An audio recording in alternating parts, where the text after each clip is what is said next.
Alamin ang 7 pagkain na makakatulong protektahan ang iyong katawan mula sa kanser at baka ilan dito ay nasa kusina mo na ngayon.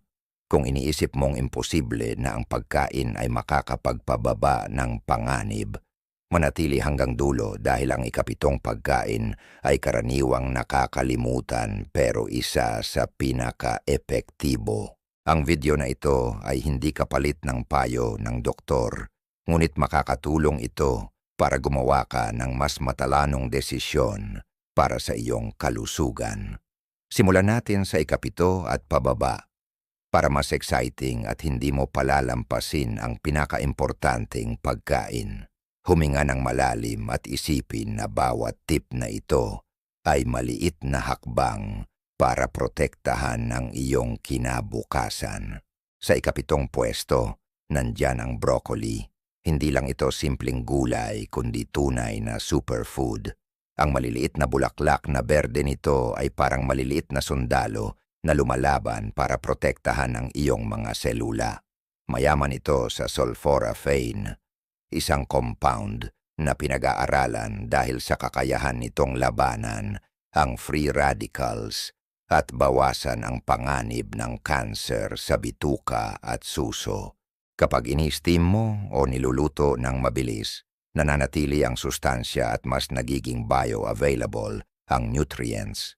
Maari mo itong idagdag sa iyong tanghalian, ihalo sa sopas, o kainin na may kaunting olive oil at asin. Sa ika-6 na pwesto, ang makukulay na berries, strawberries, blueberries, blackberries. Ang matingkad na kulay nila ay tanda ng mataas na antas ng antioxidants na pumipigil sa oxidative stress. Sa bawat kagat, isipin mong nililinis ng mga berries ang iyong katawan mula sa mga lason. Nakakatulong din silang bawasan ang pamamaga at protektahan ang utak, kaya mainam ito para sa memorya habang tumatanda. Magdagdag ng kaunting berries sa iyong yogurt o gawing smoothie sa umaga. Mura, madaling hanapin at masarap, kaya walang dahilan para hindi isama sa iyong dieta. Ika-5 pagkain, kamatis. Kung iniisip mong simpleng sangkap lang ito ng adobo o sopas, nagkakamali ka. Ang kamatis ay mayaman sa lycopene, isang antioxidant na nauugnay sa mas mababang panganib ng prostate at lung cancer. At narito ang sikreto. Kapag niluto ang kamatis, mas lumalabas ang lycopene, kaya ang sarsa ng spaghetti o sabaw na may kamatis ay tunay na masustansya. Kaya huwag matakot sa lutong kamatis.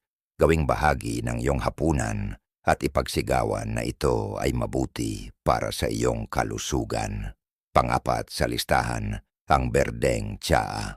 Sa bawat higop, para kang may kalasag laban sa pinsala sa DNA. Mayroon itong catechins, lalo na ang EGCG, na pinag-aaralan para sa anti-cancer effects nito. Kahit isang tasa sa umaga ay magandang simula na. Maaari mo ring palitan ang kape ng isang tasa ng green tea sa hapon para maiwasan ang sobrang caffeine at makatulong sa detox ng katawan. Pang-8 pagkain ay ang bawang.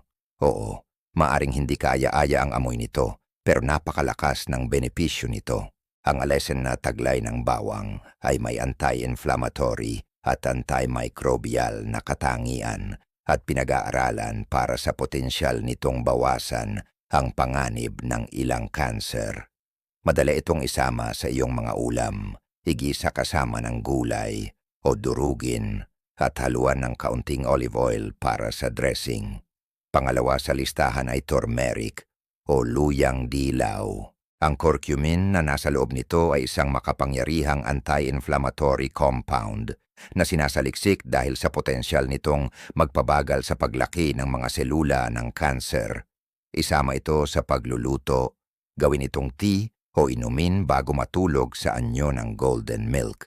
Bukod sa proteksyon, nakakatulong din itong pakalmahin ang katawan at mapabuti ang pagtulog. At narito na ang number 1 na pagkain, walnuts, at iba pang mani. Marami ang nakakalimot dito pero napakalakas ng epekto nito. Mayaman ang walnut sa omega-3 fatty acids, antioxidants, at iba pang nutrients na makakatulong sa pagprotekta laban sa kanser sa suso at prostate. Isang maliit na dakot bawat araw ay sapat na para makuha ang benepisyo. Madali itong kainin bilang merienda o idagdag sa salad. Ngayong alam mo na ang 7 pagkain na ito, huwag mo lang itong panoorin at kalimutan. Subukan mo silang isama sa iyong dieta simula bukas.